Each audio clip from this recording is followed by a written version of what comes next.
إن الحمد لله نحمده ونستعينه ونستغفره ونعوذ بالله من شرور أنفسنا ومن سيئات أعمالنا.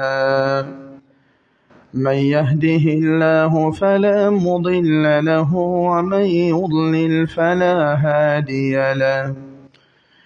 وأشهد أن لا إله إلا الله وحده لا شريك له. وأشهد أن محمدا عبده ورسوله. يا أيها الذين آمنوا اتقوا الله حق تقاته ولا تموتن إلا وأنتم مسلمون.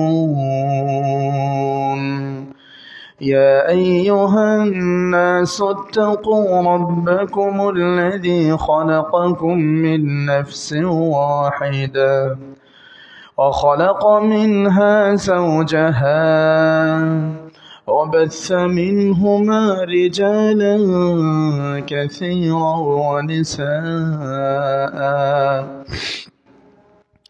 واتقوا الله الذي تساءلون به والأرحام إن الله كان عليكم رقيبا. يا أيها الذين آمنوا اتقوا الله وقولوا قولا سديدا يصلح لكم أعمالكم ويغفر لكم ذنوبكم. ومن يطع الله ورسوله فقد فاز فوزا عظيما. أما بعد فإن خير الحديث كتاب الله وخير الهدي هدي محمد صلى الله عليه وسلم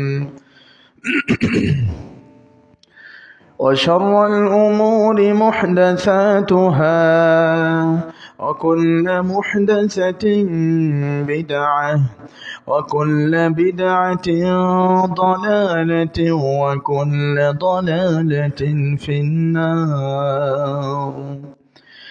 أعوذ بالله من الشيطان الرجيم.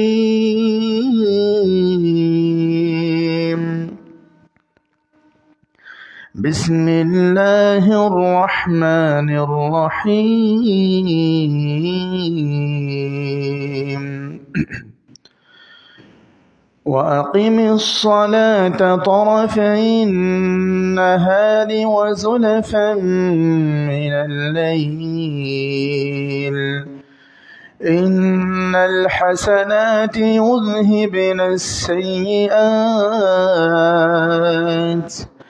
ذلك ذكرى للذاكرين. যাবতীয় প্রশংসা লক্ষ কোটি শুকরিয়া সে আল্লাহ রাব্বুল আলামিনের জন্য, যিনি আমাদেরকে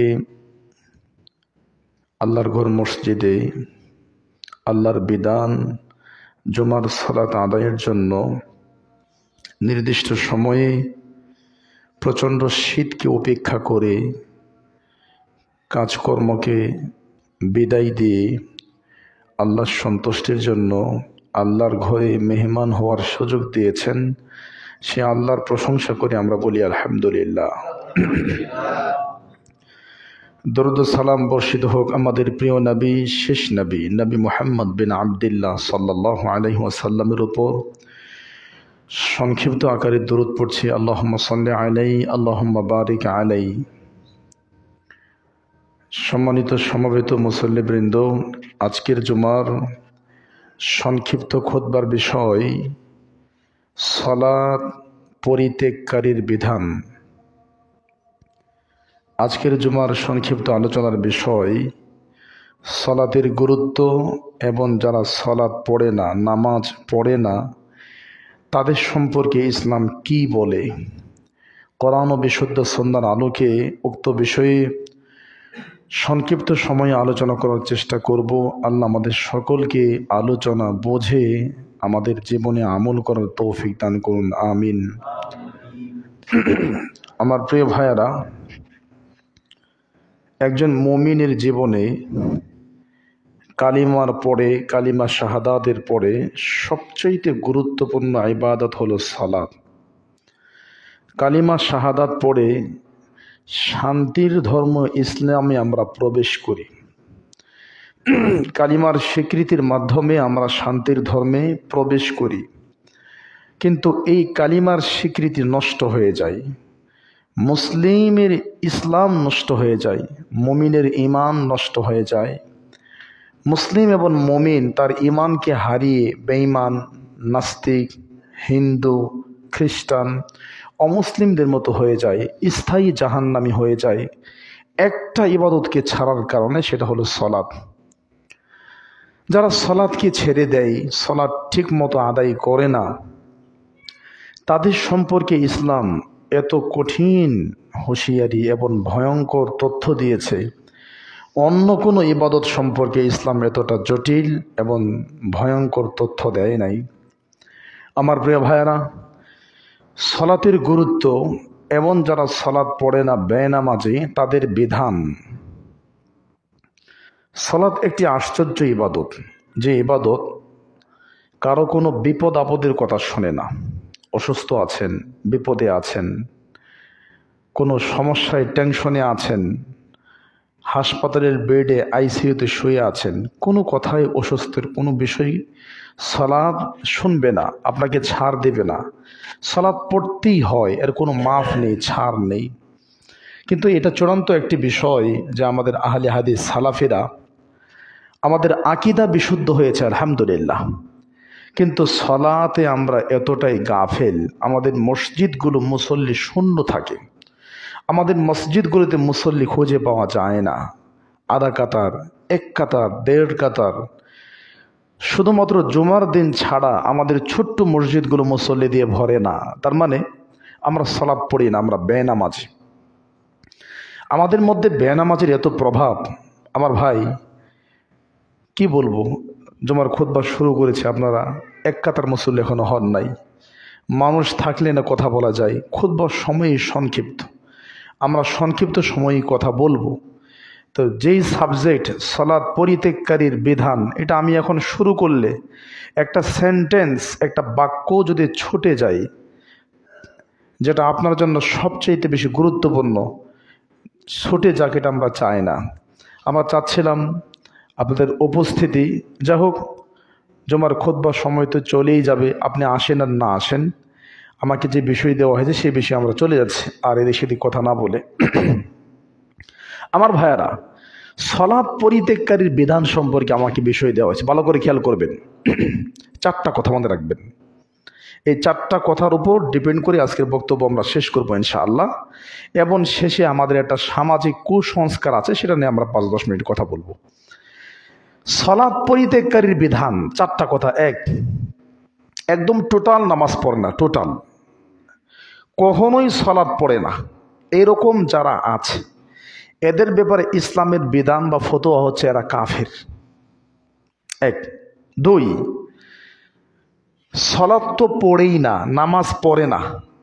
নামাজ যে আল্লাহর বিধান, এটা ফরজ, পড়তে হবে, আল্লাহর ফরজ বিধান, এটাকে যারা অস্বীকার করে এরা যে কাফের। এই কাফের হওয়ার ব্যাপারে পৃথিবীর কারো কোনো দ্বিমত নাই। ইসলামের কিছু ফতোয়া, সিদ্ধান্ত আছে যেগুলোর ব্যাপারে আলেমদের মাঝে দ্বিমত থাকে। হানাফি একটা, শাফি একটা, মালিক একটা, হাম্বলি একটা, আহলে হাদিস সালাফি বা বিভিন্ন জন বিভিন্ন কথা বলে। কিন্তু মনে রাখবেন, যারা সালাতকে অস্বীকার করে, সালাত বা নামাজ এটা যে আল্লাহর ফরজ বিধান, এটাকে যারা অস্বীকার করে তারা কাফের, কাফের। এই ব্যাপারে কারো কোনো কথা নাই, সবাই একমত। আর যারা সালাত নিয়ে মজা করে, ঠাট্টা করে, যেমন নামাজ তো পড়েই না, যে পড়ে তাকে নিয়ে মজা করে, ঠাট্টা করে, তাকে বলে, আরে তুমি নামাজ পড়ে কি করবা, আমি তোমার চেয়ে ভালো কাপড় পরি, আমি নামাজ পড়ি না তোমার চেয়ে ভালো খাই, নামাজ পড়ি না তোমার চেয়ে ভালো বাড়ি ভালো গাড়ি, তোমার চেয়ে ভালো সুন্দর জীবন যাপন করি, নামাজ পড়ে কি হবে, এই রকম কথা যারা বলে তারাও কাফের। নাম্বার 4, নামাজ তো পড়েই না, নামাজ নিয়ে ঠাট্টা মশকারি করা আরেকটা। এরকম হয় যে নামাজ না পড়লেও আমার ইমান ঠিক আছে, নামাজ পড়ে কি হবে, নামাজ এটা অন্তরের বিষয়, কলবে কলবে হয়ে যায়, এই রকম চিন্তা যারা করে তারাও কাফের। নাম্বার 4, নামাজ পড়ে ছাড়ে, জুমার দিন আসে বা 5 ওয়াক্ত পড়ে না, 3 ওয়াক্ত পড়ে, 2 ওয়াক্ত পড়ে, জুমার দিন পড়ে, জোহর পড়ে, এরপরে জানাজার সালাত পড়ে, অস্বীকার করে না, এই রকম যারা আছে এদের ব্যাপারেও অনেক স্কলাররা বলছে এরাও কাফের। তবে কিছু স্কলার বলছে যেহেতু এরা নামাজকে অস্বীকার করে নাই, অন্তরে কষ্ট আছে, না পড়বো ইনশাল্লাহ, না আমি এটা অন্যায় করতেছি, অন্তরের মধ্যে এতটুকু কষ্ট যদি থাকে তাহলে কিছু বিদ্বান বলছে এরা কাফের না। তাহলে কিন্তু 4টা কথা বললাম। আমাদের সাবজেক্ট নামাজ পরিত্যাগকারী, নামাজ বা সলাৎ যারা পড়ে না তাদের বিধান মর্মে 4টা কথা মনে রাখবেন। 1, যারা সালাত বা নামাজ যে আল্লাহর ফরজ বিধান এটাকে অস্বীকার করে এরা কাফের, কাফের, কাফের, বেঈমান, বেদিন, ইসলাম থেকে বের হয়ে গেছে। এই ব্যাপারে হানাফি, শাফি, মালিকি, হাম্বলি পৃথিবীতে এমন কেউ নাই যারা দ্বিমত করছে, সবাই এক বাক্যে একমত। এটা 1 নাম্বার। তাহলে সালাত যারা অস্বীকার করে তারা কাফের, এই ব্যাপারে পৃথিবীর কেউ দ্বিমত করে নাই। 2, সালাত অস্বীকার করে না কিন্তু সালাত নিয়ে মজা করে, ঠাট্টা বিদ্রুপ করে, এরাও কাফের। নাম্বার 3, সালাত একদম পড়ে না, জীবনেও সালাত পড়ে না, এদের ব্যাপারে বলা হয়েছে এরা কাফের। নাম্বার 4, মাঝে মধ্যে পড়ে মাঝে মধ্যে ছাড়ে, এরকম যারা আছে এদের ব্যাপারে বলা হয়েছে যে এরা কাফের। আবার কেউ বলছে না, যেহেতু একদম ছাড়ে না, মনের মধ্যে কষ্ট আছে, এরা কাফের না। তাহলে সালাত পরিত্যাগকারীর বিধান সম্পর্কে 4টা ফতোয়ার 3টা ফতোয়াই কাফের, আর একটা ফতোয়াই কেউ বলছে কাফের, কেউ বলছে কাফের না, মানে 4টা ফতোয়ার মধ্যে 3.5 ফতোয়াই কাফের, আর অর্ধেক ফতোয়াই কেউ ইখতিলাফ করেছে। আমি কি কথা বোঝাইতে পারলাম আপনাদেরকে? আচ্ছা আমার ভাই, 3 নম্বর যে পয়েন্টটা বললাম, যারা সালাত নিয়ে ঠাট্টা মশকরা করে, এটা কিন্তু সাধারণ মানুষের চেয়ে আলেমদের পরিমাণ বেশি। আমাদের যারা আলেম, বাংলাদেশের আলেম আছে, তারা দেখবেন সালাত নিয়ে, নামাজ নিয়ে লক্ষ মানুষের সামনে ঠাট্টা মশকরি করতেছে, তারা আমাদের সালাত নিয়ে মজা করে। কিন্তু আমি আশ্চর্য হই, আমাদের বাংলাদেশের মানুষ কি করে আলেম হয়? যারা ঈমান ভঙ্গের কারণ, মানুষ কি জন্য বেঈমান হয়, কি কারণে মানুষ ঈমান হারিয়ে যায়, এইটুকু জ্ঞান যাদের নাই তারা কি করে আলেম হয়? যেই লোকটা দাঁড়ায়া বলতে পারে যে আপনারা নামাজ পড়েন, 1 পা মালদ্বীপ, আরেক পা শ্রীলঙ্কা, 1 পা বাংলাদেশ, আরেক পা ভারতে দিয়ে নামাজ পড়েন। এই যে একটা মানুষ দেখতে পারলাম, বিশাল বড় দেহের অধিকারী, লম্বা লম্বা দাড়ি, জুব্বা, টুপি, এই লোকটা স্টেজে দাঁড়ায়া সালাত নিয়ে ঠাট্টা মশকরা করতেছে। দাঁড়ান দাঁড়ান, 2 পা একদম একদম প্রশস্ত করে দাঁড়িয়ে বলতেছে 1 পা মালদ্বীপ, আরেক পা বাংলাদেশে, এভাবে আমরা নাকি সালাতে দাঁড়াই, নাউযুবিল্লাহ মিন যালিক। এবং এটা প্র্যাকটিক্যাল স্টেজে দেখাচ্ছে। 1। 2 নম্বর, এই সালাতের মধ্যে জোরে আমিন বলা একটা গুরুত্বপূর্ণ ইবাদত, এটা নিয়েও তারা ঠাট্টা মশকরা করছে। আমার ভাই, সালাতে পায়ে পা, কাঁধে কাঁধ লাগানো, এটা স্পষ্ট হাদিস, সহিহ বুখারীর হাদিস। যে হাদিসটা আমাদের বাংলাদেশে সবাই আমরা পড়তেছি, জানতেছি, পড়াচ্ছি, এবং এই হাদিস না পড়ে আমাদের খতমে বুখারী হচ্ছে না। দেওবন্দের প্রিন্ট, মূল ভলিউম, 100 নম্বর পৃষ্ঠা, 21 নম্বর লাইন, 76 নম্বর অধ্যায়, 716 নম্বর হাদিস। ডাইরেক্ট ইলজাকুল মানকিব বিল মানকিব ওয়াল কদম বিল কদম ফি সফি বলা হয়েছে। তো এই হাদিস কিন্তু আমরা পড়তেছি, পড়াচ্ছি, এই হাদিস পড়েই খতমে বুখারী হচ্ছে, কিন্তু এই হাদিসই জাতির সামনে স্টেজে কটাক্ষ করে 1 পা মালদ্বীপ, আরেক পা বাংলাদেশে বলে ঠাট্টা মশকারি করে, এই হুজুর যে বেঈমান হয়ে গেল, এইটুকু জ্ঞান হুজুরের মাথার মধ্যে নেই। বেঈমান কেমনে হলো? এটা সহিহ বুখারীর হাদিস, 6045 নম্বর হাদিস, 6045 সহিহ বুখারীর 6045 নম্বর হাদিস। যদি ইসলামের এমন কোনো বিষয় নিয়ে ঠাট্টা মস্করা করে তাহলে তার ঈমান থাকবে না। এরপর আপনারা দেখবেন আমিন বলা, এটা কেউ মুখ আঁকাবাঁকা করে স্টেজে মানুষের সামনে কিভাবে জোরে মানে চেহারা বিকৃত করে আমিন বলতেছে, অথচ এটাও এই হাদিস তারা পড়িয়েছে এবং এই হাদিস না পড়ে তারা খতমে বুখারী করতে পারবে না। তারা বাংলাদেশে লাখ লাখ হাজার হাজার খতমে বুখারী করতেছে, এই হাদিস না পড়েতে খতমে বুখারী করে না, এই হাদিস পড়েছে। সহিহ বুখারী দেওবন্দের প্রিন্ট, মূল ভলিউম, 108 নম্বর পৃষ্ঠা, 6 নম্বর লাইন, 113 নম্বর অধ্যায়, 774 নম্বর হাদিস। আল্লাহর নবীর যুগে মসজিদে নববীতে এত জোরে আমিন হতো যে মসজিদে নববী কম্পন শুরু হয়ে যেত। আল্লাহু আকবার। এটা নিয়ে তারা মজা করছে, মস্কারি করছে। শুধু কি তাই, তারা বলছে যে পায়ে পা কাঁধে কাঁধ কীভাবে লাগাবেন, আপনার বাবা 6 ফিট আপনি 5 ফিট, তাহলে আপনার আব্বারা কেটে 5 ফিট বানায়া তারপরে কাঁধে কাঁধ লাগান। তার মানে আল্লাহ নবী কি প্রবৃত্তির তাড়নায় কোনো কথা বলেছে? জি না, আল্লাহ নবী আল্লাহর পক্ষ থেকে কথা বলেছেন। সুতরাং আল্লাহর নবী যে আদেশ দিয়েছেন সেটা আপনার বিবেকে ধরতে পারে, নাও ধরতে পারে, কিন্তু বিকৃত করে মানুষের সামনে বেঈমান হওয়ার সুযোগ নেই। আল্লাহ আমাদেরকে হেদায়েত দান করুক, আল্লাহুম্মা আমিন। আমি সেদিকে যাচ্ছি না, আমি বলছিলাম সালাত পরিত্যাগকারী সম্পর্কে 4টা কথা। এই 4টা কথা এবার দলিল নেন, ভালো করে খেয়াল করবেন এবং বক্তব্য শুনে আজকে জীবনকে পরিবর্তন করে যাবেন ইনশাআল্লাহ। যারা সালাত পড়ে না, যারা নামাজ পড়ে না তারা কাফের, যারা নামাজ পড়ে না তারা বেঈমান, যারা নামাজ পড়ে না তারা নাস্তিক, যারা নামাজ পড়ে না এরা হিন্দুর চেয়ে খারাপ, খ্রিস্টানের চেয়ে খারাপ, ইহুদির চেয়ে খারাপ, এদের চেয়ে নোংরা নিকৃষ্ট মানুষ আল্লাহর জমিনে নাই। কেন? আর ইহুদির তো দিন নাই, এই জন্য নামাজ নাই। খ্রিস্টানের তো ধর্ম নাই, এই জন্য তো নামাজ নাই। হিন্দুর তো ধর্ম নাই, এই জন্য নামাজ নাই। আপনার ধর্ম আছে, আপনার কর্ম আছে, আপনি মুসলিম, আপনার বাবা মুসলিম, আপনার 14 গোষ্ঠী মুসলিম, দাবি করেন মুসলমান, মুখে দাঁড়িয়ে আছে, মসজিদের সভাপতি হয়ে বসে আছেন, নামাজ পড়েন না, আপনি কাফের, আপনি কাফেরের চেয়েও খারাপ। আল্লাহর কথা, আমার কথা নয়, দলিল নিন কোরআন কারীম থেকে। আমি 6টা 7টা 8টা দলিল কোরআন থেকে দেব, একটু ভালো করে গুনেন, দেখেন আল্লাহর ভাষাগুলো দেখেন।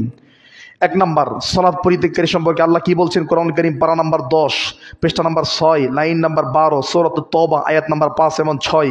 আল্লাহ বলছেন সালাত পরিত্যাগকারী বেনামাজি মুশরিক। মুশরিক মানে কি? জিন্দেগিতে জান্নাতে যাবে না। 2 কোরআন কারীম পারা নাম্বার 10 পৃষ্ঠা নাম্বার 7 লাইন নাম্বার 8 এবং 9 সূরাতুত তওবা আয়াত নাম্বার 11।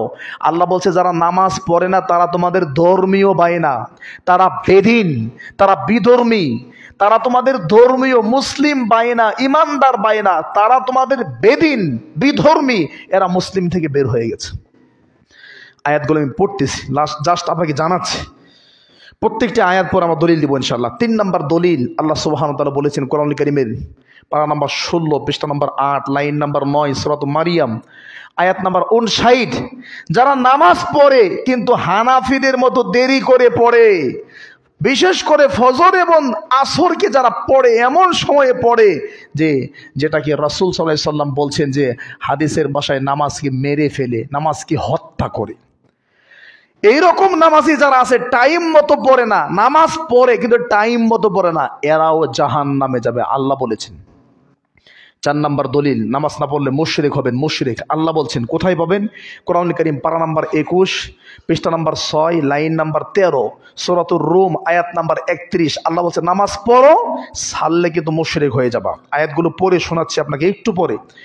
লাস্ট দলিল কোরআন কারীমের 30 নম্বর পারা 23 নম্বর পৃষ্ঠা 9 থেকে 10 নম্বর লাইন সূরা মাউন। এখানে আল্লাহ বলছে যারা নামাজ পড়ে মনোযোগ দিয়ে পড়ে না, অলসতার সাথে পড়ে, তারাও কাফের, তারাও জাহান্নামে যাবে। দেখেন তো আল্লাহর ভাষাগুলো। প্রথম আয়াত, যারা সালাতকে ত্যাগ করে, সালাত পড়ে না, বেনামাজি, নামাজের সাথে কোনো সম্পর্ক নেই, তাদেরকে আল্লাহ মুশরিক বলছে। সূরা তওবার 5 থেকে 6 নম্বর আয়াত আল্লাহ কি বলছেন? فَإِن تَابُوا وَأَقَامُوا الصَّلَاةَ وَآتَوُا الزَّكَاةَ فَخَلُّوا سَبِيلَهُمْ فَإِن تَابُوا বেনামাজিকে তওবা করতে হবে, তওবা করে আকামুস সালাহ, সালাত ধরতে হবে, আতাউ যাকাত, যাকাত দিতে হবে। বেনামাজি তওবা করবে, তওবা করে নামাজ ধরবে, নামাজ পড়বে, যাকাত দিবে, যদি এরকমটা করে ফাখাল্লু সাবিলাহুম, তাহলে বেনামাজিরে ছাড়ো। আর যদি বেনামাজি নামাজ না পড়ে ফাকতুলুল মুশরিকিন হাইথু ওয়াজাদতুমুহুম, তাহলে এই সমস্ত মুশরিকদেরকে যেখানে পাও সেখানে কতল করো, হত্যা করো।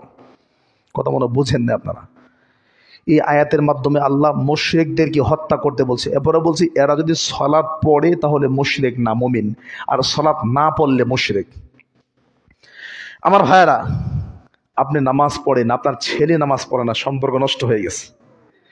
আপনি সালাত পড়েন, আপনার ভাই সালাত পড়ে না, সে আপনার ধর্মীয় ভাই না, বিধর্মী হয়ে গেছে। কোন দিন যে হিন্দু হয়ে গেছে, কোন দিন যে বেঈমান হয়ে ঈমান হারিয়ে গেছে আপনার খবর নাই।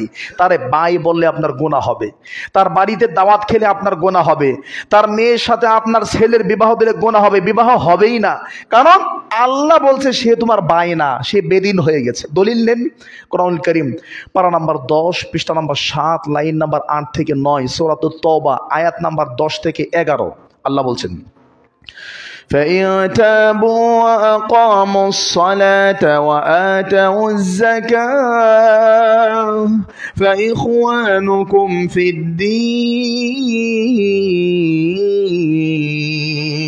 فإن تابوا, যদি এরা তওবা করে, বেনামাজি তওবা করে, আকামুস সালাত নামাজ পড়ে, আতাউজ যাকাত যাকাত দেয়। বেনামাজি তওবা করতে হবে, ঈমান আনতে হবে, এরপরে সালাত ধরতে হবে। সালাত যদি ধরে পড়ে ফাইখওয়ানুকুম ফিদ্দিন, তাহলে এই বেনামাজি তোমার দ্বীনের ভাই। ইখওয়ান মানে ভাই, দ্বীন মানে দ্বীনের ভাই, যেটা আমরা বলি দ্বীনি ভাই, যেটা আমরা আহলে হাদিসরা কথায় কথা বলি, উনি আমার দ্বীনি ভাই। এটি আল্লাহ বলছে ইখওয়ানুকুম ফিদ্দিন, তোমার দ্বীনি ভাই তখনই হবে আকামুস সালাত, যখন সে সালাত পড়বে। আকীদা যদি পিএইচডি অর্জন করে, আকীদা বিষয় মদিনা ইউনিভার্সিটিতে আকীদা বিষয়ে, তাওহীদ বিষয়ে পিএইচডি অর্জন করেছে আপনার দ্বীনি ভাই, কিন্তু নামাজ পড়ে না, বেনামাজি, তার আকীদা কেটে গেছে, আকীদা নষ্ট হয়ে গেছে, সে আপনার দ্বীনের ভাই না, সে আপনার দ্বীনের ভাই নয়, আল্লাহ বলেছেন। আমার ভাইরা, 3 নম্বর দলিল, যারা সালাত পড়ে কিন্তু সুন্দর মতো টাইম মতো পড়ে না, কারণ আল্লাহ তাআলা সালাতকে ফরজ করেছেন টাইমের ভিতরে।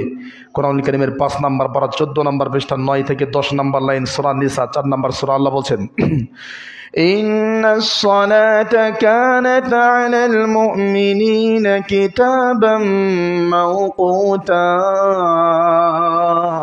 ইন্নাস সালাতা, নিশ্চয়ই সালাত, কানাত আলাল মুমিনিনা, এটা মুমিনদের জন্য ফরজ, কিতাবাম মাওকুতা, নির্দিষ্ট সময়ে, টাইম মতো, টাইমের পরে নয়। এখন আল্লাহ তাআলা বলতেছেন যারা নামাজ পড়ে কিন্তু টাইম মতো পড়ে না, একদম বেনামাজি না, সালাত পড়ে কিন্তু টাইম মতো পড়ে না, এরাও জাহান্নামে যাবে। কোথায় পাবেন? সূরা মারিয়াম খোলেন, 16 নম্বর পারা 8 নম্বর পৃষ্ঠা 9 নম্বর লাইন, সূরা মারিয়াম 59 নম্বর আয়াত, আল্লাহ বলছেন فخلف من بعدهم خلف أضاعوا الصلاة واتبعوا الشهوات فسوف يلقون غيا فخلف من بعدهم خلف, এমন কিছু মানুষ পৃথিবীতে আসবে, আদাউস সালাহ, যারা সালাতকে নষ্ট করবে। পৃথিবীতে কিছু মানুষ আসবে যারা সালাত নষ্ট করবে, ফাসাউফা ইয়ালকাউনা গাইয়া, এরা গাইয়াতে যাবে। গাইয়া কি? তাফসীর ইবনে কাসির খোলেন, ইমাম ইবনে কাসির রাহিমাহুল্লাহ, রাইসুল মুফাসসিরিন আব্দুল্লাহ বিন আব্বাস রাদিয়াল্লাহু আনহু বলেন, এখানে গাইয়া মানে জাহান্নাম। যারা সালাত পড়ে কিন্তু টাইম মতো পড়ে না, এরা জাহান্নামে যাবে। এই আয়াত বলছে আমাদের দেশের মাযহাবী মন ঘোরা, যারা মাযহাবের নামে বাড়াবাড়ি করে, ছাড়াছাড়ি করে, যারা মাযহাবের নামে নিজেদেরকে হিংস্র মানুষের পরিচয় দেয়, যারা মাযহাবের নামে সন্ত্রাসী করে, ছিনতাই করে, এই সমস্ত মাযহাবীরা ধর্মকে বিকৃত করে আসরের সালাতকে যেই টাইমে পড়ে আর ফজরের সালাতকে যেই টাইমে পড়ে, এই আসরের সালাত এবং ফজরের সালাত এই টাইমে পড়ার কারণে জাহান্নামে যাবে। সূরা মারিয়াম আয়াত নাম্বার 59। কেন? রাসূলুল্লাহ সাল্লাল্লাহু আলাইহি ওয়াসাল্লাম আবু যার গিয়ে বলছে, আবু যার, জি আল্লাহর নবী, কাইফা আনতা ইযা কানাত আলাইকা উমারা, সেদিন তোমার কি হবে যেদিন এমন কিছু মানুষ সমাজে নেতৃত্ব দেবে। আল্লাহ নবী বুঝলাম না, আরে বোঝো নাই, ইউমিতুনা সালাহ, সামাজিক অবস্থা এত খারাপ হবে মানুষ সালাতকে মেরে ফেলবে। আল্লাহ নবী নামাজকে আবার কেমনে মারে বুঝলাম না, বোঝো নাই, ইউআখিরুনা সালাতা আন ওয়াক্তিহা, সালাত পড়বে কিন্তু ওয়াক্ত মতো পড়বে না, এরা নামাজকে মেরে ফেলবে, হত্যা করবে, জবাই করবে। সমাজে এমন কিছু হুজুর আসবে যারা নামাজকে হত্যা করবে, জবাই করবে, কতল করবে, মেরে ফেলবে। সেদিন তোমার অবস্থা কি হবে? আল্লাহ নবী আপনি বলে দেন আমাকে কি করতে হবে। শোনো, তুমি কি করবে জানো? সল্লি সলাত আলি ওয়াক্তিহা, অক্ত যেখানে হবে, যখনই হবে তুমি তোমার অক্ত মতো সলাতকে আদায় করে নেবে। তোমার যখন অক্ত হয়ে যাবে তাদের জন্য অপেক্ষা করবে না, বাড়িতে থাকো, গাড়িতে থাকো, হাসপাতালে থাকো, দোকানে থাকো, যেখানেই থাকো, অক্ত হয়ে গেলে তুমি অক্ত মতো সলাত আদায় করে নেবে। একা হলে একাই, তোমার ভাই থাকলে ভাইয়ের সাথে, যেখানে থাকো সেখানে সলাত আদায় করে নেবে। ফাইন আদরাকতা মাহুম ফাসল্লি, এরপরে যদি তাদের সাথে পারো তাদের জামাতে শরীক হও। ফাইন্নাহা লাকা নাফিলা, দ্বিতীয়টা তোমার জন্য নফল হবে। এই আয়াত বলে দিচ্ছে সালাত পড়ে টাইম মতো পড়ে না, এরাও জাহান্নামে যাবে। কেমন টাইম মতো পড়ে না?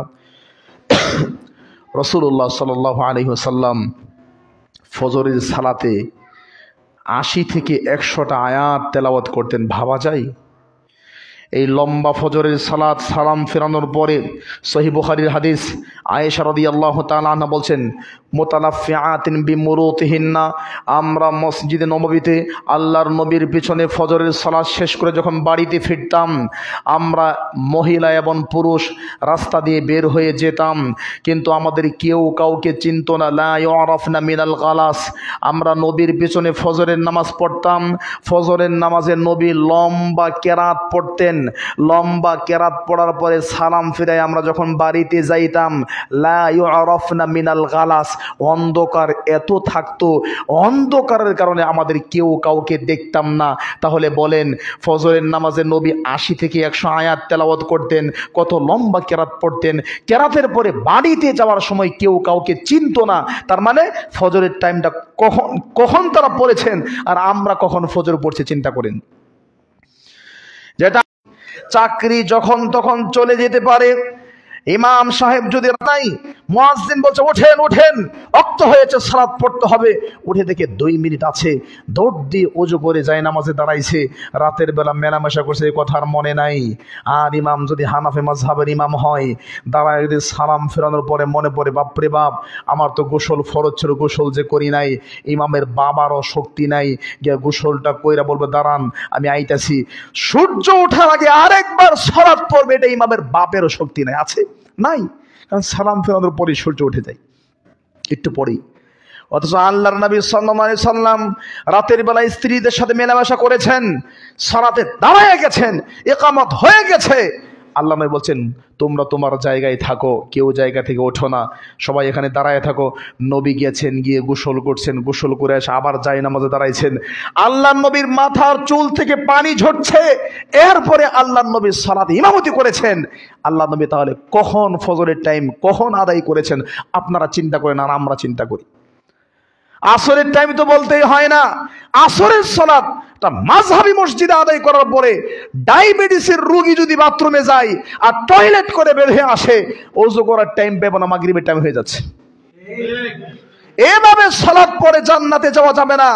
এভাবে যুগ যুগ ধরে সালাত পড়ছেন, মানুষকে পড়তে বলতেছেন, আর আপনারা নিজেদেরকে ধর্মের কান্ডারি বলে দাবি করছেন। জানেন না কোরআন কারীম সূরা মারিয়াম 59 নম্বর আয়াত 16 নম্বর পড়া 8 নম্বর পৃষ্ঠা 9 নম্বর লাইন, আব্দুল্লাহ বিন আব্বাস আল্লাহর নবীর সবচাইতে কাছের সাহাবী আব্দুল্লাহ বিন আব্বাস শ্রেষ্ঠ মুফাসসির, উনি বলছেন ফাসাউফা ইয়ালকাউনা গাইয়া, এরা গাইয়াতে যাবে, গাইয়া মানে জাহান্নাম। 4 নম্বর দলিল, সালাত পরিত্যাগকারীর 4 নম্বর দলিল, টাইম দ্রুত চলে যাচ্ছে। আমার ভাইয়েরা যারা নামাজ পড়ে না, বেনামাজে আমাদের মধ্যে আছে না নাই? মসজিদে আছে না নাই? অনেক আছে, ভালো করে বক্তব্য শুনবেন, মানবেন, শুধু বিনোদন করবেন না। বক্তব্য শুনলাম, খুব ভালো লাগছে, খুব মজা লাগছে, তা না। বক্তব্য শুনে আজকে নগদ তওবা করে যেতে হবে যদি আপনি মুসলমানের বাচ্চা হন। ঈমান যদি ভিতরে থাকে, ঈমান যদি থাকে, বেঈমান না হয়ে থাকেন, আজকে জুমার খুতবার পরে 2 রাকাত নামাজ পড়ে তওবা করে বের হবেন যে জীবনটা বের হয়ে যাবে, নামাজটা আর ছাড়বো না, এই তওবা করে বের হতে হবে। 4 নম্বর দলিল, আপনি মুশরিক। নামাজ ছাড়লে আপনি মুশরিক। মুশরিক কেমনে? আল্লাহ বলছেন, আমি বলি নাই। কোরআনুল কারীম খুলেন, আল্লাহর কালাম, জাল জয়ীফ হাদিস বলছি না, আল্লাহর কালাম থেকে দলিল দিচ্ছি। পারা নাম্বার 21, পৃষ্ঠা নাম্বার 6, লাইন নাম্বার 12-13, সূরা রুম, আয়াত নাম্বার 31। আল্লাহ বলছেন, আকিমুস সালাহ ওয়া লা তাকুনু মিনাল মুশরিকিন। আকিমুস সালাহ, তোমার নামাজ প্রতিষ্ঠা করো, পড়ো, পরিবারকে পড়াও। ওয়ালা তাকুনু মিনাল মুশরিকিন, সাবধান মুশরিক হয়ো না। আচ্ছা আপনারা বলেন তো, এটা আল্লাহ কেমন কথা বললো? এই নামাজ পড়ো, মুশরিক হয়ো না। নামাজের সাথে মুশরিকের কি সম্পর্ক আছে? মানে নামাজ পড়ো, ছাইরো না, ছাড়লে মুশরিক হয়ে যাবা। এটা কিন্তু সবাই বোঝে। আপনাকে এই থামেন, আর না হলে খবর আছে। তা থামার সাথে খবরের কি সম্পর্ক? এখানে দাঁড়ায় থাকেন, নাহলে তো শাস্তি হবে। আল্লাহ বলছে সালাত পড়ো, ছাইরো না, ছাড়লে কিন্তু বেঈমান হয়ে যাবে, মুশরিক হবে। মুশরিক কারা? যারা আল্লাহর সাথে শিরিক করে। মুশরিকের জান্নাত হবে? জিন্দেগিতে জান্নাত হবে না। কোরআনুল কারীমের 5 নম্বর পারা 5 নম্বর পৃষ্ঠা, মুশরিক জীবনে জান্নাতে যাবে না। কোরআনুল কারীমের 5 নম্বর পারা 16 নম্বর পৃষ্ঠা, 116 নম্বর আয়াত, সূরা নিসা। মুশরিক জিন্দেগিতে জান্নাতে যাবে না। কোরআনুল কারীমের 6 নম্বর পারা 19 নম্বর পৃষ্ঠা, 9 নম্বর লাইন, মুশরিক জিন্দেগিতে জান্নাতে যাবে না। কোরআনুল কারীমের 7 নম্বর পারা 17 নম্বর পৃষ্ঠার 11-12 নম্বর লাইন, মুশরিক জিন্দেগিতে জান্নাতে যাবে না। কোরআনুল কারীমের 24 নম্বর পারা 4 নম্বর পৃষ্ঠার 13-14 নম্বর লাইন, মুশরিকের সকল আমল বাতিল হয়ে যাবে। কোরআনুল কারীমের 11 নম্বর পারা 19 নম্বর পৃষ্ঠা, মুশরিক কখনো আল্লাহর সাহায্য পাবে না, জাহান্নামে যাবে, চিরস্থায়ী জাহান্নামী হবে। অতএব যারা সালাত পড়ে না এরা মুশরিক, আল্লাহ বলেছেন। লা হাওলা ওয়ালা কুওয়াতা ইল্লা বিল্লাহ, আল্লাহু আকবার। 5 নম্বর দলিল কোরআন থেকে, সালাত পরিত্যাগকারীর 5 নম্বর দলিল কোরআন থেকে গুনেন। কোরআনুল কারীম পারা নাম্বার 29, পৃষ্ঠা নাম্বার 18, লাইন নাম্বার 11, সূরা মুদ্দাসসির, আয়াত নাম্বার 41 থেকে 43। আল্লাহ বলছেন, মা সালাকাকুম ফি সাকার ক্বালু লাম নাকু মিনাল মুসাল্লিন। জান্নাত 8টা, জাহান্নাম 7টা। 7টা জাহান্নামের মধ্যে একটা জাহান্নামের নাম হলো সাকার। যারা সাকারে যাবে, আল্লাহ এই তোমরা যারা সাকারে আসছো, কেন আসছো? তারা বলবে লাম নাকু মিনাল মুসাল্লিন, আল্লাহ আমরা মুসল্লি ছিলাম না, নামাজ পড়তাম না, এই জন্য আমরা সাকার নামক জাহান্নামে আসছি। তাহলে যারা জাহান্নামে যাবে, বেনামাজি, সালাত পড়ে নাই, এরা নিশ্চিত জাহান্নামে যাবে। এদের একটা স্পেশাল জাহান্নাম, যেটার নাম সাকার, এটা আল্লাহ বলে দিয়েছেন। 5টা দলিল। 6 নম্বর দলিল, বেনামাজি জাহান্নামে যাবে, যাবেই যাবে। শুধু বেনামাজি না, নামাজ পড়েও জাহান্নামে যাবে। যারা নামাজটা আল্লাহর জন্য পড়তে পারে না, নামাজে দাঁড়ায়া দুনিয়ার হিসাব শুরু করে দেয়, হিসাব করতে করতে তার সালাত শেষ হয়ে যায়, এই রকম নামাজেও জাহান্নামে যাবে। যেমন আল্লাহু আকবার বলে দাঁড়াইছেন, দাঁড়ায় চিন্তা করলেন কখন ঢাকা যাব, কখন যাত্রাবাড়ি যাব, গাড়ি পাবো কি পাবো না, এই চিন্তা করে আপনার সালাত শেষ হয়ে গেছে।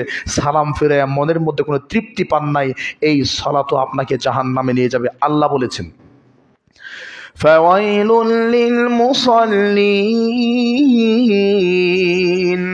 আল্লাযীনা হুম আন সালাতিহিম সাহুন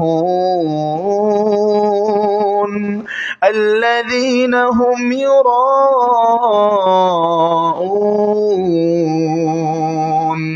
ফাওয়াইলুল লিল মুসাল্লিন, মুসল্লি ধ্বংস। নামাজ পড়ে নামাজি মানুষ, এরপরেও ধ্বংস, জাহান্নামে যাবে। কেন?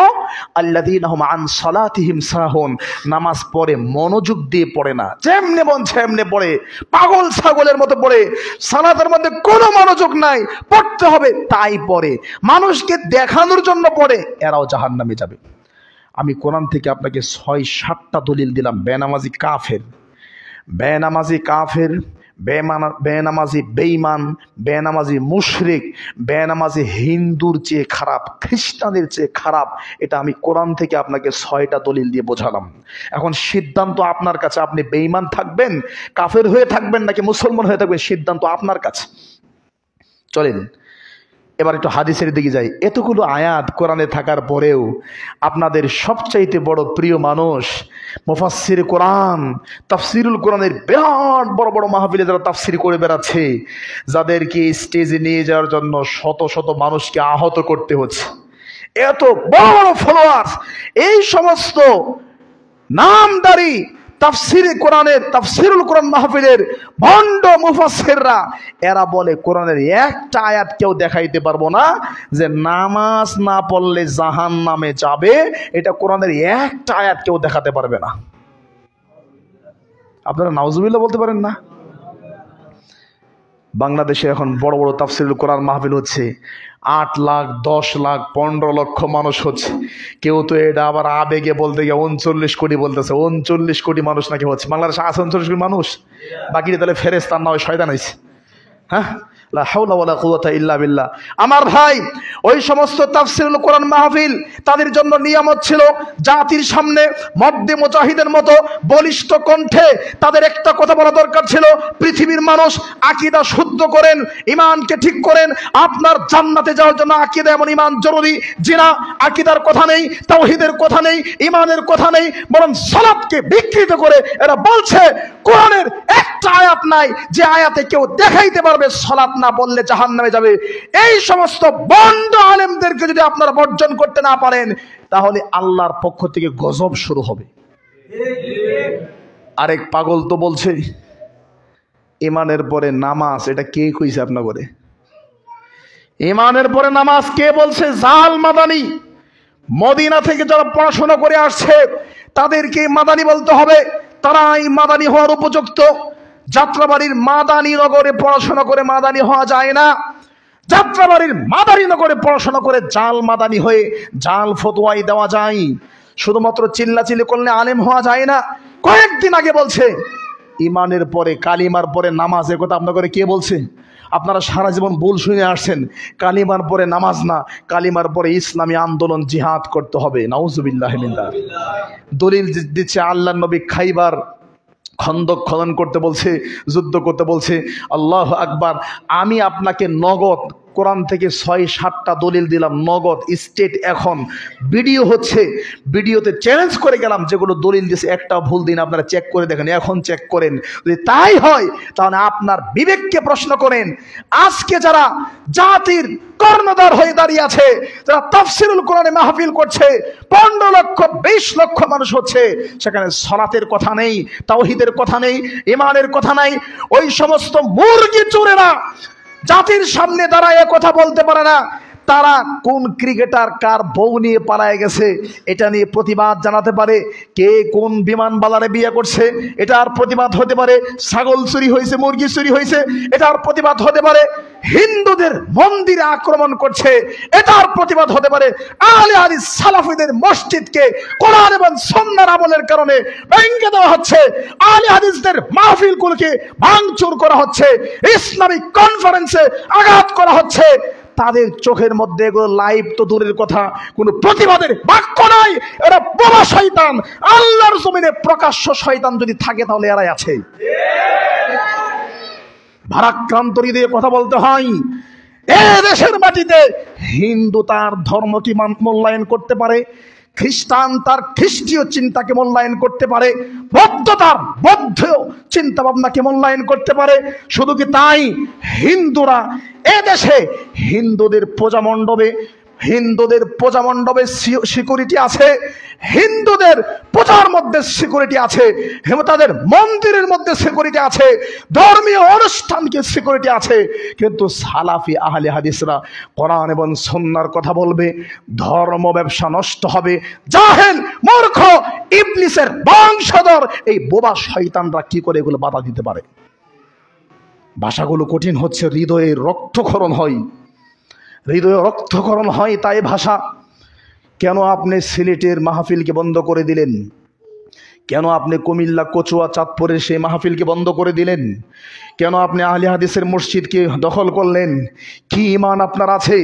রাতের অন্ধকারে মন্দির পাহারা দেন, রাতের অন্ধকারে মন্দির পাহারা দেন, পূজা মণ্ডপে গিয়ে ইসলামী সঙ্গীত পরিবেশন করেন, আর শুধু দিন কায়েমের স্লোগান দিয়ে চলেন, আর রাতের অন্ধকারে মসজিদ, রাতের অন্ধকারে মন্দির পাহারা দিয়ে দিনের বেলা প্রকাশ্যে মসজিদ দখল করেন, মাহফিল দখল করেন।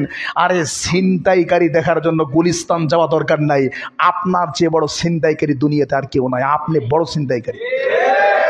ডাকাত দেখার জন্য শহরে যেতে হবে না, শহর বন্দরে ডাকাত দেখতে হবে না।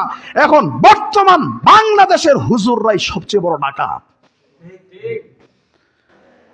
আমার প্রিয় ভাইয়েরা, সলাৎ না পড়লে বেনামাজি বেঈমান, এই কথা আপনার মুখ দিয়ে বের হয় না কেন?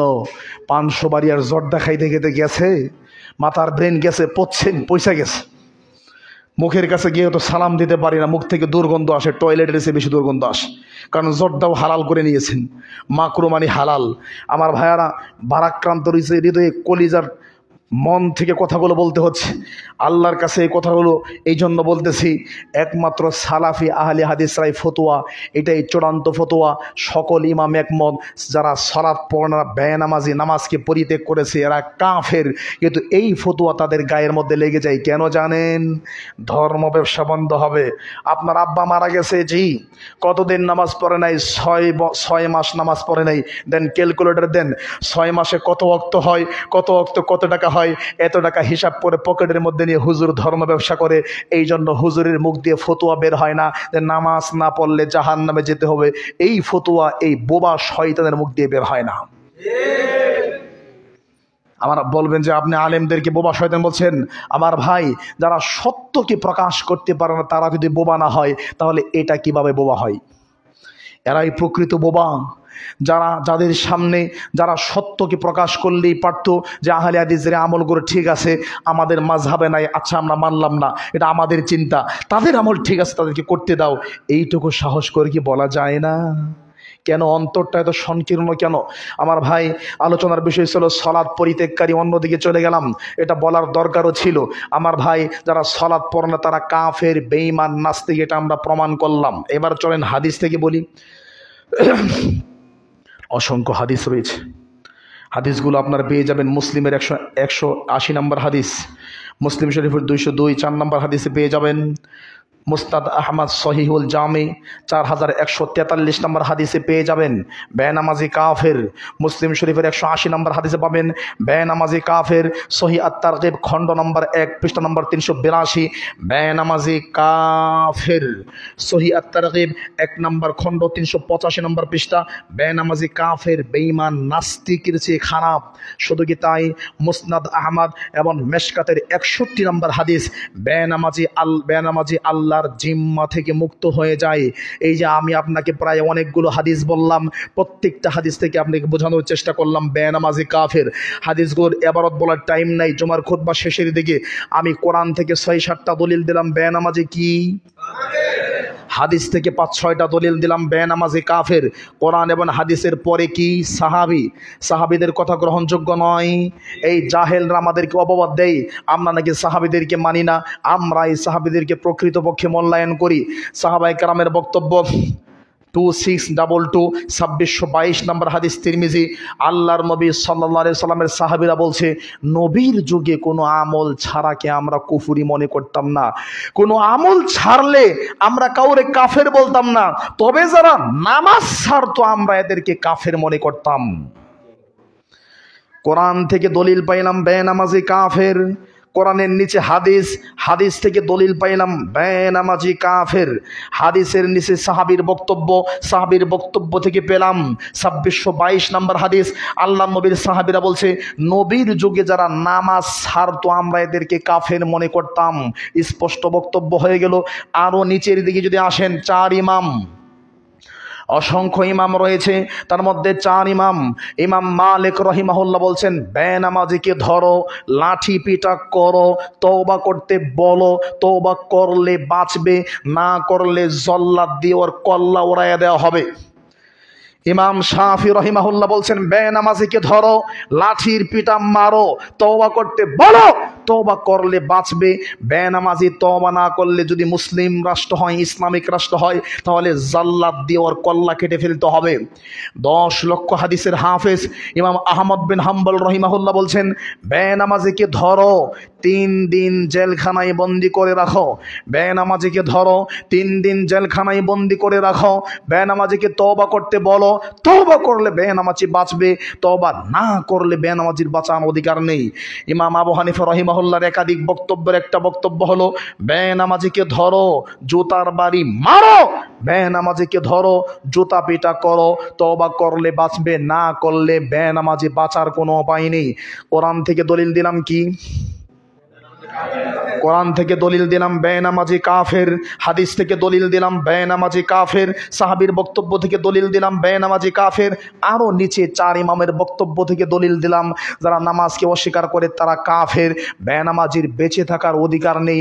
যদি এটা মুসলিম রাষ্ট্র হতো, ইসলামিক রাষ্ট্র হতো, তাহলে যেগুলো নামাজ পড়ে না, ইসলামিক রাষ্ট্রের নিয়ম অনুযায়ী জল্লাদ দিয়ে এদের কল্লাগুলো কেটে ফেলা হতো। যেহেতু ইসলামিক রাষ্ট্র নাই, তাই সেটা হচ্ছে না। তাহলে সালাত কত জটিল ইবাদত, আপনাকে বোঝানোর ভাষা আমার নেই। আমি কোরআন এবং হাদিস, আল্লাহর নবীর সাহাবী বাস্তবতা থেকে প্রমাণ করে আপনাকে বোঝালাম সালাত পড়তেই হবে, না পড়লে কাফের হয়ে মারা যাবেন। আমার ভাই, বক্তব্য লম্বা করার সুযোগ নেই। মুসনাদ আহমদ বিন হাম্বল 6576, 6576 নম্বর হাদিসটা একটু শোনেন তো। আল্লাহর নবী সাল্লাল্লাহু আলাইহি সাল্লাম একদিন সাহাবীদের সামনে বক্তব্য দিলেন, বললেন, শোনো, মান হাফাজা আলাইহা, যারা সালাত ঠিকঠাক মতো পড়ে, এই সালাত কিয়ামতের দিন তাদের জন্য নূর হবে, নূর, আলোকবর্তিকা, আলো দেখায় জান্নাতের দিকে নিয়ে যাবে। ওয়ামান লাম ইউহাফিজ আলাইহা, যারা সালাত ঠিকঠাক মতো পড়ে না, লাম ইয়াকুন লাহু নূরুন ওয়ালা বুরহানুন ওয়ালা নাজাতুন ইয়াউমাল কিয়ামা, তাদের জন্য কিয়ামতের দিন কোনো নূর থাকবে না, নাজাত থাকবে না, কোনো দলিল থাকবে না। আর তাদের হাসর নাসর কাদের সাথে হবে জানেন? ওয়াইহশারহু ইয়াউমাল কিয়ামাতি মা ফিরআউন ওয়া হামান ওয়া কারুন ওয়া উবাই ইবনে খালফ, এই 4 জনের কথা বলা হয়েছে। 1 নাম্বার হাসর নাসর হবে ফেরাউনের সাথে, হামানের সাথে, কারুনের সাথে, উবাই বিন খালফের সাথে। হুজুর, এই 4 জনের কথা আল্লাহর নবী কেন বলল? বেনামাজের হাসর নাসর এই 4 জনের সাথে হবে। এই 4 জনের 4টাই বড় বড় কাফের ছিল, এই জন্য আপনিও কাফের, নামাজ না পড়লে আপনি কাফের। আপনার হাসর নাসর এই বড় বড় কাফের লিডারদের সাথে হবে। ফেরাউনের কথা কেন বলছে? কিছু কিছু বিদ্বান বলছে, যারা রাষ্ট্র ক্ষমতার দোহাই দিয়ে সালাত পড়ে না, রাষ্ট্রীয় কাজে ব্যস্ত আছে, আমি প্রেসিডেন্ট, এদের হাসর নাসর হবে ফেরাউনের সাথে। এরপরে ফেরাউনের একটা বেয়াদব মন্ত্রী ছিল, যার নাম হলো হামান। এই হামানকে বলছেন, হামান জি ইবনিলি সরহা, আমার জন্য একটা মই বানাও, সিঁড়ি বানাও। কেন, কি করবেন? এই সিঁড়ি দিয়ে লাআল্লি আবলুগুল আসবাব, সিঁড়ি দিয়ে আমি উঠে উঠে আকাশে উঠবো। আত্তালিউ ইলা ইলাহি মুসা, সেখানে গিয়ে দেখবো আসলে মুসার আল্লাহর আছে কিনা। মুসা যে আল্লাহর কথা বলে, আসলেও মুসার আল্লাহ আছে কিনা। একটা সিঁড়ি বানাও, সিঁড়ি দিয়ে আকাশ ওঠে, উকি মেরে দেখে আসবো। এই বেয়াদবের একটা পিএস ছিল, এই বেয়াদবের একজন পার্সোনাল সেক্রেটারি ছিল, একজন মন্ত্রী ছিল হামান। এই হামানের সাথে আপনার হাসর নাসর হবে আপনি যদি বেনামাজি হয়ে থাকেন। কারণের কথা কেন বললো? কারণ কি আল্লাহ অনেক দম সম্পদ দিয়েছিল। 20 নম্বর পারা 13 নম্বর পৃষ্ঠা। যারা টাকা পয়সা গুনতে গুনতে, দোকানের টাকা গুনতে গুনতে, শ্রমিকদের টাকা গুনতে গুনতে, টাকার হিসাব করতে করতে যারা নামাজকে ছেড়ে দেয়, এই সমস্ত বেয়াদবদের হাসর নাসর হবে কারণের সাথে। উবাই বিন খালফের কথা কেন বললো? উবাই বিন খালফ একজন বড় কাফের, উহুদের যুদ্ধে আল্লাহ নবীকে হত্যা করেছেন। উবাই বিন খালফ বড় ব্যবসায়ী ছিল, যারা ব্যবসায়িক বিজনেসের দোহাই দিয়ে ঢাকা গেছিলাম, কমলাপুর গেছিলাম, ইসলামপুর গেছিলাম, একলারামপুর আসতে আসতে নামাজ ছুটে গেছে। যারা ব্যবসায়িক দোহাই দিয়ে সালাতকে ছেড়ে দেয়, এদের হাসর নাসর হবে কাফের উবাই বিন খালফের সাথে হিসাব আপনার, বিবেক আপনার। আপনি স্যান্ডেল কিনলে 50 টাকার বাটা স্যান্ডেল কিনলেও 3 দোকান ঘুরে কিনেন, দেখি 40 টাকা পাওয়া যায় কিনা, ফিতাগুলো টান দিয়ে দেখেন কয়দিন টিকবে। বিবেক আপনার, হিসাব আপনার। সলাত না পড়লে কাফের, বেঈমান, নাস্তিক চিন্তা আপনার।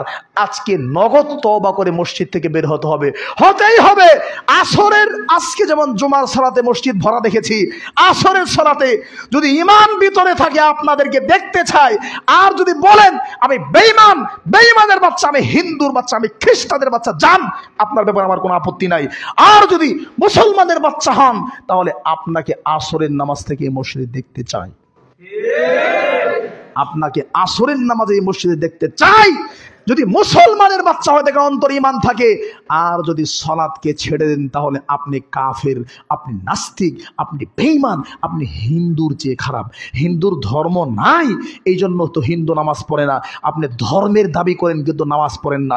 আপনার চেয়ে পচা, নিকৃষ্ট, নোংরা কোনো মানুষ পৃথিবীতে হতে পারে না। সুতরাং নামাজ পড়তে হবে। নামাজ যদি না পড়েন, লাস্ট 5টা কথা, বক্তব্য লম্বা করব না, আরেকটি বিষয় ছিল সেটা বলার সুযোগ মনে হবে না, কারণ আপনারা দেরি করে আসছেন। আমি যদি সেই ময়মনসিংহ থেকে রাতের বেলা মাহফিল করে জুমার খুতবা দেওয়ার জন্য আসতে পারি এখানে, আপনারা কেন দেরি করলেন? অন্যায় করেছেন দেরি করে। মেহমানকে সম্মান দিতে জানেন না, আপনারা কেন দেরি করলেন? আমার ভাই, অন্তরকে প্রশস্ত করতে হবে, দিন শেখার চেষ্টা করতে হবে।